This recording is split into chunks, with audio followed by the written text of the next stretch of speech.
الحمد لله نحمده ونستعينه ونعوذ بالله من شرور أنفسنا ومن سيئات أعمالنا من يهده الله فلا مضل له ومن يضلل فلا هادي له أشهد أن لا إله إلا الله وحده لا شريك له وأشهد أن محمدا عبده ورسوله لا نبي بعده. قال الله تعالى يا أيها الذين آمنوا اتقوا الله حق تقاته ولا تموتن إلا وأنتم مسلمون إن الله وملائكته يصلون على النبي يا أيها الذين آمنوا صلوا عليه وسلموا تسليما كثيرا أما بعد فإن أصدق الحديث كتاب الله وخير الهدي هدي محمد وخير الهدي هدي محمد صلى الله عليه وسلم شر الأمور محدثاتها وكل محدثة بدعة وكل بدعة ضلالة وكل ضلالة في النار.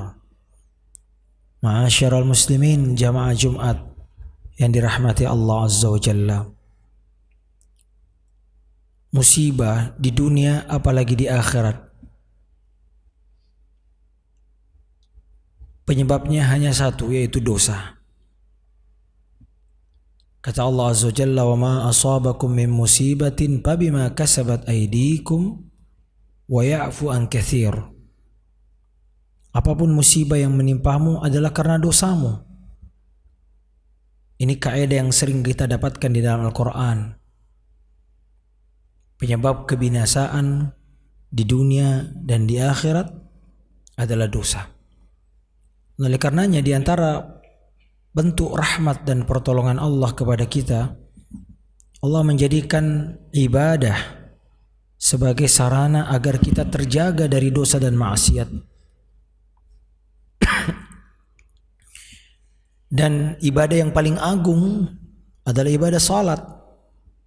Oleh karenanya itu dalam surah Al-Ankabut ayat 45 Allah Jalla Jalaluhu berfirman, "Utlu ma uhiya ilaika minal kitabi wa aqimis salata innas salata tanha 'anil fahsya'i wal munkar wa la dzikrullahi akbar wallahu ya'lamu ma tasna'un." Al-Imam Ibn Katsir rahimahullahu ta'ala ketika menjelaskan hadis ini, ayat ini, menafsirkan ini bahwasanya di dalam ayat ini Allah Ta'ala menyuruh kita untuk membaca Alkitab. Membaca di sini bukan sekedar mentilawah. Ya. Ini dalam kaidah tafsir disebutkan, menyebutkan salah satu tapi yang dimaksud keseluruhnya. Zikrul ba'd wa yaradu bihil kull. Walaupun yang diperintahkan adalah membaca, tapi kata para ulama bahwa yang diperintahkan di sini adalah mengamalkan seluruh ajaran Al-Quran. Lalu setelah itu Allah Ta'ala perintahkan dengan salah satu perintah yang agung di dalamnya, wa aqimis salata, dirikanlah salat. Lalu Allah Ta'ala menyebutkan tujuan salat. Di sini kata Ibnu Katsir ada dua. Ada dua tujuan yang Allah Ta'ala perintahkan kita. Yang pertama kata Allah Azza wa Jalla, "Innas salata tanha 'anil fahsya'i wal munkar." Sesungguhnya perbuatan keji dan sesungguhnya salat mencegah manusia untuk melakukan perbuatan keji dan mungkar. Maka lihatlah dunia ini penuh dengan perbuatan keji dan mungkar. Karena hanya berapa persen penghuni bumi ini yang salat. Dan di antara yang salat yang sedikit itu pun juga berapa persen yang betul-betul salatnya sempurna, sehingga salatnya dapat mencegah dirinya dari perbuatan keji dan mungkar. Kekejian dan kemungkaran adalah perkara yang sering kita lihat di mana-mana. Maka dengan pertolongan Allah Azza wa Jalla, Allah Ta'ala katakan, dirikanlah salat, karena salatmu akan mencegahmu dari perbuatan keji dan mungkar. Apa yang dimaksud dengan al-fahsya dan apa yang dimaksud dengan al-munkar? mencegah al-fahsya yang diterjemahkan dengan perbuatan keji. Al-fahsya kata para ulama adalah semua perbuatan yang dibenci, semua perbuatan yang keji dan disenangi oleh hawa nafsu. Ya, perbuatan yang dosa yang berkaitan dengan kesenangan hawa nafsu kita. Dan kesenangan hawa nafsu terbesar adalah hawa nafsu perut dan kemaluan. Nah, inilah semua dosa yang awalnya adalah hawa nafsu dari perut dan hawa nafsu dari kemaluan kita, itulah perbuatan keji. Sumbernya adalah hawa nafsu, disenangi oleh hawa nafsu, oleh perbuatan itu disukai oleh nafsu kita. Maka itulah ada al-fahsya. Adapun al-munkar kata para ulama adalah perbuatan yang secara akal dan secara fitrah diingkari oleh hati dan akal kita, hati dan fitrah kita. Ya, semua manusia ya mengingkarinya, artinya bersepakat akan keburukannya. Itulah yang disebut dengan perbuatan al-munkar. Atau perbuatan al-munkar adalah selain al-fahsya yang diingkari oleh hati dan akal dan fitrah kita sebagai manusia. Maka inilah sumber dosa secara keseluruhan, ikhwan. Al-fahsya dan al-munkar adalah akar dari semua dosa-dosa. Dan Allah Ta'ala menyebutkan bahwasanya perbuatan keji dan munkar inilah yang dengan salat akan tercegah dari kita. Oleh karenanya hadirin yang dimuliakan Allah Azza wa Jalla, ya, salat yang menjadi perdebatan para ulama adalah salat yang seperti apa yang bisa mencegah perbuatan keji dan munkar. Berpuluh-puluh tahun kita salat, tapi salat kita ternyata tidak menghambat dan menghalangi kita. Minimal kita tidak membenci kemungkaran. Tahapan yang paling lemah adalah salat seharusnya membuat kita risih, membuat kita malu, membuat kita tidak senang dengan maksiat itu. Itu paling minimal. Tentu yang paling maksimal adalah kita tercegah untuk tidak melakukannya. Hati kita membencinya, kemudian kita meninggalkan perbuatan itu. Itulah dampak salat dan itulah tujuan Allah Ta'ala memerintahkan kita salat. Oleh karenanya para ulama misalnya banyak menyebutkan kata Ibnu Mas'ud radhiyallahu, Abdullah Ibnu Mas'ud radhiyallahu an, kata beliau, innas salata la tanfa'u illa man ata'aha. Sesungguhnya salat seseorang tidak akan bermanfaat kecuali orang yang menjadikan dengan salat itu lebih taat kepada Allah. Saya ulang, kata Ibnu Mas'ud, salat tidak akan bermanfaat kecuali jika salat itu menjadikan seseorang untuk menjadi taat kepada Allah Subhanahu. Inilah salat yang bermanfaat.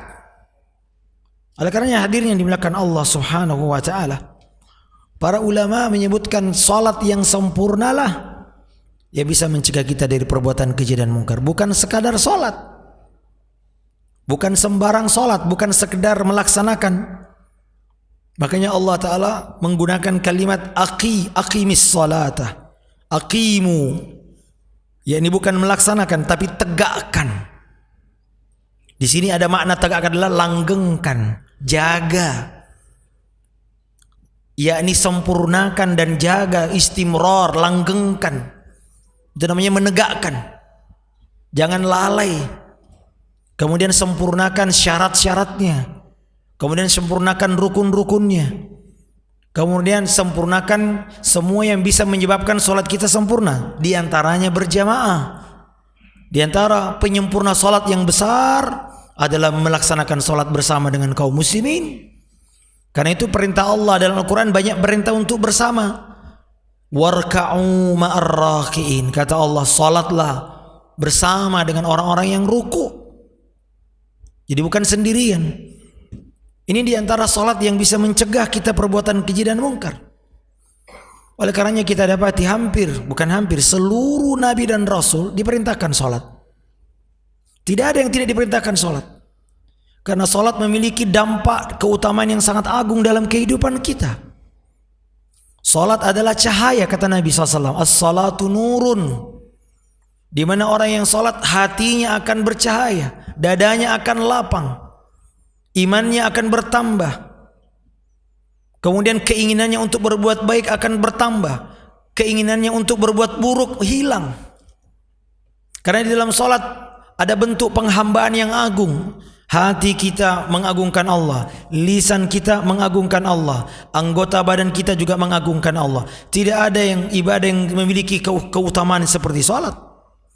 Maka Nabi SAW mengatakan, wa'alamu anna khaira a'malikum as-salah. Ketahuilah sesungguhnya sebaik-baik amalmu adalah salat. Karena tidak ada nabi kecuali Allah Ta'ala wajibkan untuk salat. Oleh karenanya Ibnu Katsir rahimahullahu ta'ala ketika menjelaskan atau menafsirkan ayat ini, beliau mengutip perkataan seorang tabi'in namanya Abul Aliyah rahimahullahu ta'ala. Beliau mengatakan, inna salata fiha thalatu khisalin.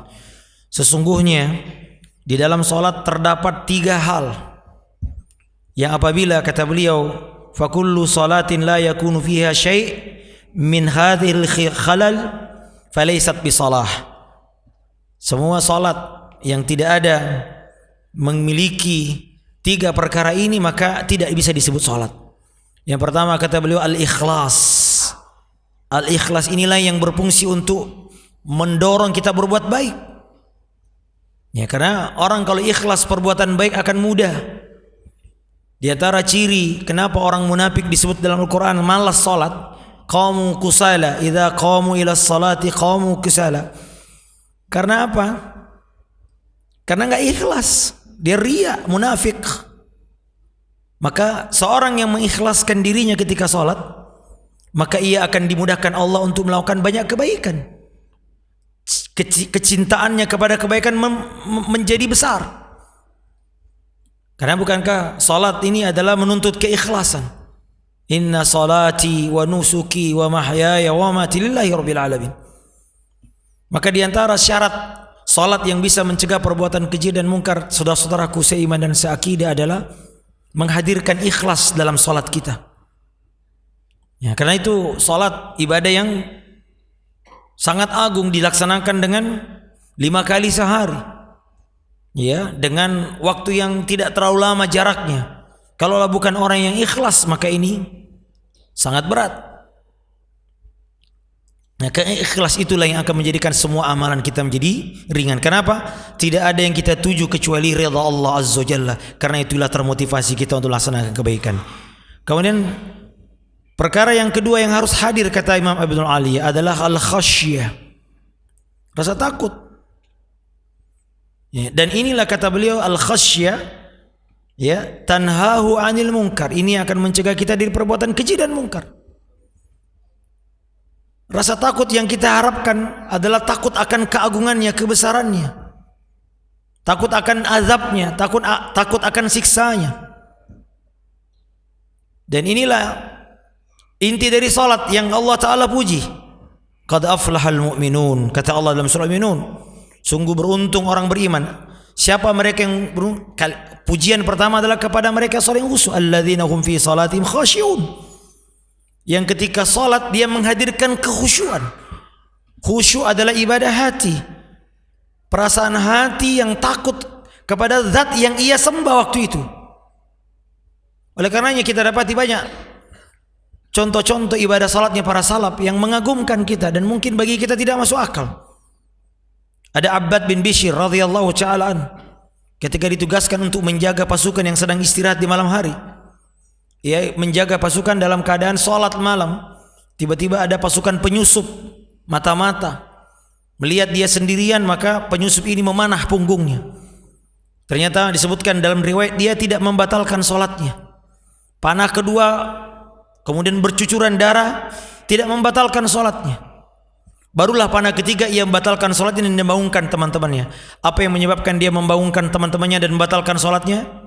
Kata beliau, karena aku khawatir aku dianggap lalai dengan tugas saya. Kalau bukan karena itu ia tidak meninggalkan, karena ia sedang merasakan nikmat kekhusyuan dalam sholat.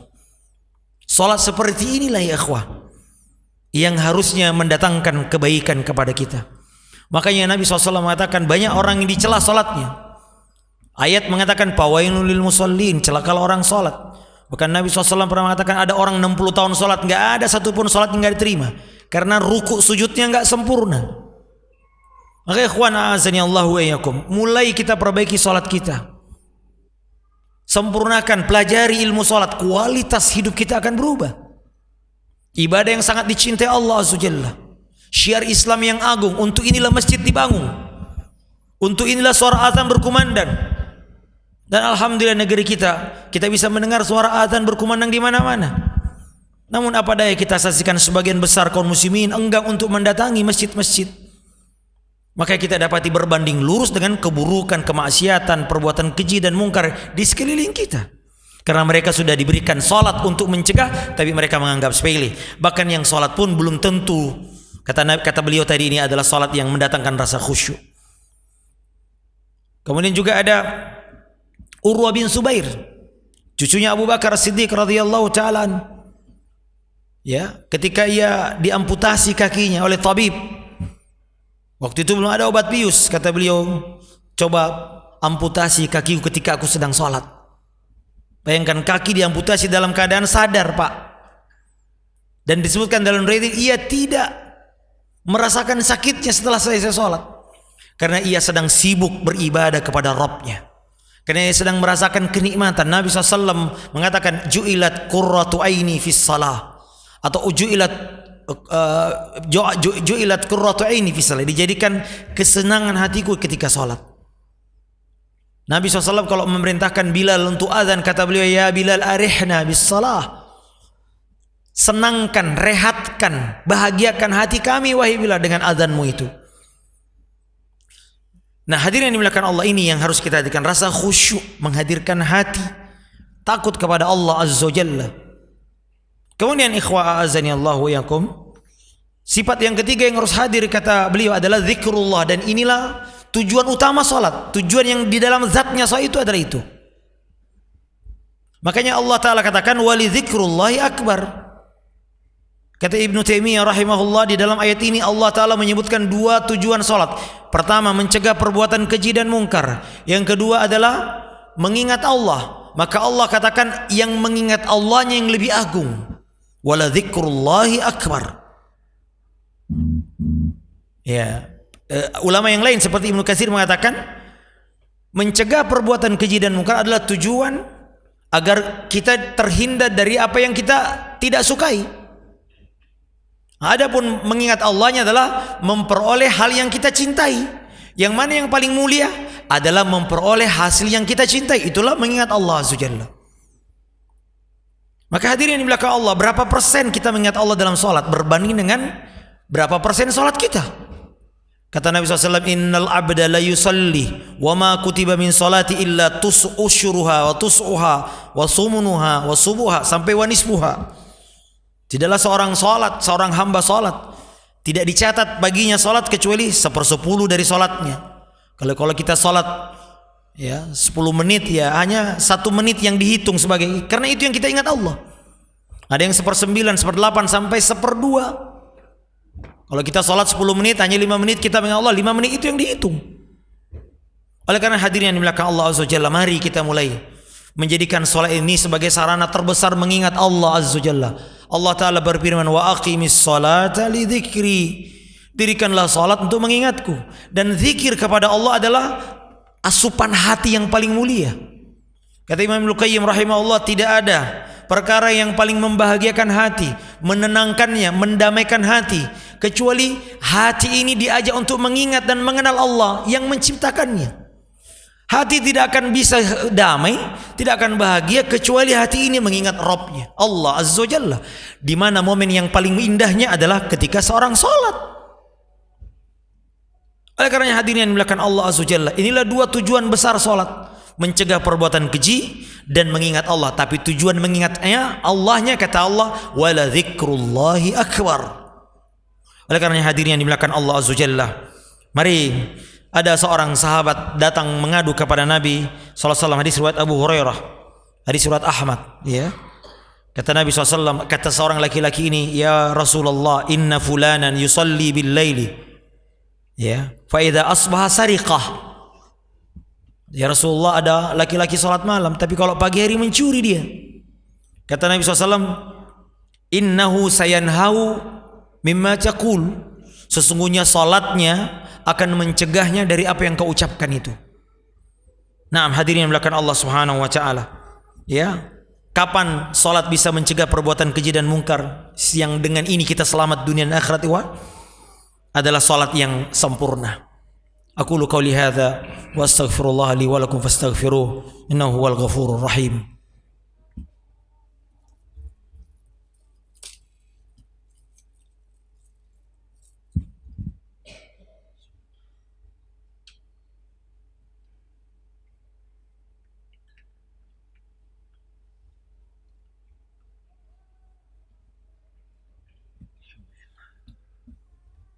Alhamdulillahi ala ihsanih, syukru lahu ala taufiqihi wa amtinanih. Asyhadu an la ilaha illallah wahdahu la syarika lah, wa asyhadu anna Muhammadan abduhu wa rasuluhu ad-da'i ila ridwanih. Salawatu rabbi wa salamuhu wa ala alihi wa ashabihi wa ikhwanih. Amma ba'du, ya ayyuhalladzina amanu taqullaha wa qulu qawlan sadida yuslih lakum a'malakum wa yaghfir lakum dhunubakum wa man yuti'illaha wa rasulahu faqad faza fawzan 'azima. Tidak bisa dipungkiri ikhwah, dosa yang membuat kita tidak bahagia di dunia ini. Apa yang membuat Adam, nenek kakek kita, diusir dari tempat yang paling nikmat surga? Karena dosa. Apa yang membuat kaum Nabi Nuh diberikan banjir bandang yang sangat besar? Karena dosa. Apa yang membuat Nabi Yunus dimasukkan ke dalam ikan? Ya, adalah dosa. Oleh karena hadirin yang dimuliakan Allah Azza Jalla, perbaiki salat adalah di antara kunci agar kita merasakan kebahagiaan di dunia dan di akhirat. Wallahi demi Allah, saudara-saudaraku seiman dan seakidah, memperbaiki salat adalah memperbaiki agama, Pak. Kalau kita sudah mulai mempelajari bagaimana syarat-syaratnya, karena sebagian orang berwudu saja udah salah, Pak. Dan gak mau belajar, Pak. Ini masalahnya. Jadi dia berwudu tradisi turun-temurun yang dia lihat dari orang tuanya, terus lihat singgungannya. Dia gak pernah mencari tahu apakah wudunya ini udah benar atau tidak. Nah, salat inilah kalau kita perbaiki salat, kita akan merasakan bahagia, Pak. Bahagia kenapa? Kita bertemu dengan Rob kita. Kita bertemu dengan zat yang menguasai alam semesta ini. Maka Aisyah radhiyallahu taala anha, beliau mengatakan, Nabi SAW idza hazabahu syai'un fazi'a ila shalah. Nabi kalau menghadapi masalah yang berat, dia sholat, Pak. Bukan ke kafe, sholat. Karena dalam sholat ada pertolongan, kata Allah, wasta'inu bis sabri was shalah. Maka hadirin dimuliakan Allah, karena di dalam sholat ada tujuan yang besar, tujuan bidzatihi, yaitu apa? Mengingat Allah. Dan mengingat Allah adalah kebutuhan terbesar jiwa kita, Pak.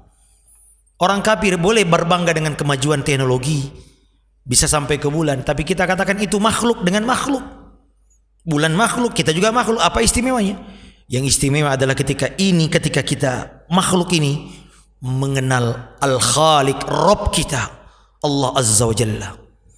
Dan momentum yang paling membahagiakan seorang hamba ketika mencintai dan mengingat Allah adalah ketika dia sholat.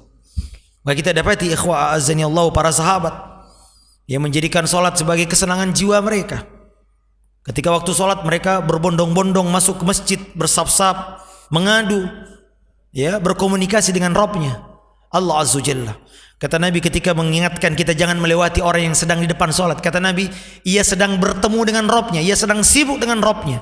Bahkan Nabi mengancam, lebih baik kau menunggu 40 hari atau 40 tahun atau 40 bulan daripada melewati orang yang sedang sholat, karena dia sedang bertemu dengan Allah Jalla Jalaluh. Oleh karena itu hadirin yang dimuliakan Allah, perbaiki rukunnya. Ini rukun banyak orang tidak tumakninah. Di antara rukun terbesarnya salat adalah tumakninah. bergerak dengan menyempurnakan anggota badan, membaca bacaan yang dianjurkan dibaca dengan pelan sampai sempurna anggota badan kita. Tapi kita dapati, makanya ada seorang sahabat Hudzaifah radhiyallahu ketika melihat ada seorang laki-laki salat yang sangat cepat, kata Nabi, kata Hudzaifah, kalau dia meninggal dalam keadaan salatnya seperti ini, maka dia meninggal bukan di atas agamanya Muhammad sallallahu alaihi wasallam. Betapa banyak di antara kita tidak mengerti mana rukun salat dan mana yang sekadar sunnah. Tidak mengerti bagaimana rukun-rukun salat, mana yang harus dilakukan dan bagaimana cara kalau kita lupa. Padahal salat adalah ibadah yang paling dicintai Allah Azza wa Jalla, ya ikhwah. Allah Ta'ala memanggil Nabi Sidratul Muntaha untuk salat. Adapun perintah puasa, perintah haji melalui Jibril, tapi salat Allah Ta'ala Isra Mi'rajkan Nabi SAW untuk perintah ini. Karena itu ikhwan a'azan, saya mengajak diri saya dan kita semua, ya, ketika kita salat, mulai kita belajar khusyuk, buang semua perkara dunia kita kalau salat. Pakai pakaian terbaik kita, Pak. Kita kalau mau kondangan, manusia yang mengundang kita menghormati dengan apa? Pakaian terbaik. Lalu bagaimana dengan Allah Azza wa Jalla? Mana pakaian terbaik kita, Pak? Apalagi sholat Jumat. Pertanyaannya, Bapak, saya ingin tanya, apakah pakaian Bapak sekarang adalah pakaian terbaik Bapak? Kalau belum, berarti kita belum mengagungkan sholat. Kita lebih baik, lebih pintar mengagungkan makhluk daripada mengagungkan Allah Jalla wa Ala, yang dari ujung rambut, ujung kaki adalah milik Allah, rezeki dari Allah Azza wa Jalla.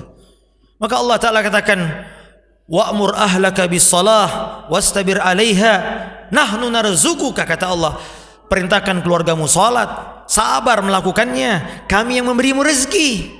Karena salat adalah pintu rezeki terbaik kita. Karena itu kita harus menghadiri tempat-tempat salat dengan keadaan terbaik kita, Pak. Lupakan semua dunia kita. Maka jangan hati kita ini memikirkan selain Allah Azza wa Jalla. Dan ini harus dibiasakan, Pak. Dipelajari, dibiasakan. Bukan sekedar salat saja, Pak, menggugurkan gonya setelah itu selesai. Di dalam salat adalah kejayaan kaum muslimin. Salat adalah syarat kemuliaan kaum muslimin. Karena di masjidlah dibangun kejayaan itu, di mana adanya berkumpulnya kaum muslimin dengan ibadah-ibadah salat seperti ini. Karena itu hadirin yang dimuliakan Allah Azza wa Jalla, semoga Allah Azza wa Jalla menetapkan kita dalam iman dan Islam. Doanya Nabi Ibrahim ketika meninggalkan Mekah adalah Rabbi ja'alni muqimas shalah wa ja'alhum, jadikan mereka ada generasi yang mendirikan salat, tidak ada yang lain. Oleh karena hadirin yang dimuliakan Allah, kita berdoa kepada Allah Jalla wa Ala, semoga Allah Ta'ala memberi kita taufik untuk bisa melaksanakan salat dengan sempurna. Bismillahirrahmanirrahim. Alhamdulillahi rabbil alamin. Allahumma salli ala Muhammadin wa ala alihi wa sahbihi wa sallam. Allahumma ighfir lil mu'minina wal mu'minat wal muslimina wal muslimat الأحياء منهم والأموات إنك سميع قريب مجيب الدعوات ويا قاضي الحاجات اللهم إنا نسألك موجبات رحمتك وعزائم مغفرتك السلامة من كل إثم والغنيمة من كل بر اللهم إنا نعوذ بك من قلب لا يخشع ومن نفس لا تشبع ومن علم لا ينفع ومن دعوة لا يستجاب لها اللهم ربنا آتنا في الدنيا حسنة وفي الآخرة حسنة وقنا عذاب النار وصلى الله على نبينا وعلى آله وصحبه وسلم وآخر دعوانا أن الحمد لله رب العالمين. السلام.